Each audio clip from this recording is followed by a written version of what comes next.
Di makulong, di masama kulong. I can make the confession now if you want. Talagang niyayari ko. Pero wag mo naman, mga pulis kawawa naman. Meron akong death squad. Pero hindi yung mga pulis. Sila rin yung mga gangster. Yan ang isiniwalat at inamin ni dating Pangulong Rodrigo Duterte sa pagdinig ng Senate Blue Ribbon Committee hinggil sa war on drugs sa kanyang administrasyon. Pinabulaanan naman din niyang tinawagan niya si retired police officer Regina Garma 6 na araw matapos nitong expose ang tungkol sa reward system sa pagdinig ng Quad Committee. Dagdag pa niya, wala rin naman ng katotohanan na binabayaran niya ang mga ito para pumatay.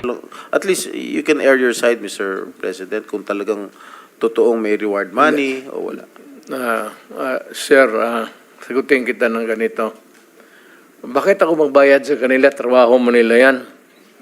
Kung may pera, bulsa ko na lang. If there is a fund for that, why would I give it to them? Trabaho nila yan eh. Liban pa kay Duterte, humarap din sa naging pagdinig ang ilang pamilya ng mga nabiktima sa extrajudicial killings. Ito ay upang ibahagi ang kanilang naranasan at upang manawagan ng buong hustisya.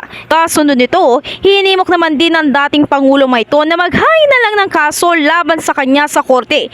Ito ay kung naniniwala silang may katotohanan ang mga alegasyon laban sa kanya. Pero paglilinaw niya, wala siyang naging utos sa Mayton na pumatay.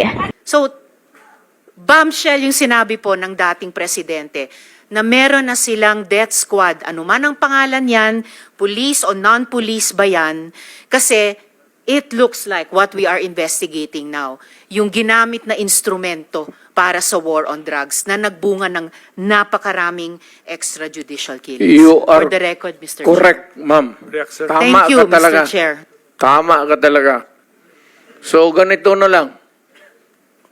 Huwag na lang yung pulis. Kawawa yan, wala yung sa experience, Davao, ako.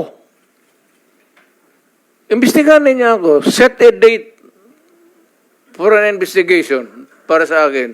Ako ang imbestigahan ninyo. At kunin ninyo yung record sa Davao yung namatay. In the heart of changing lives, ito si Brigada Ann Cortas ng 105.1 Brigada News FM Manila, the Music News Authority.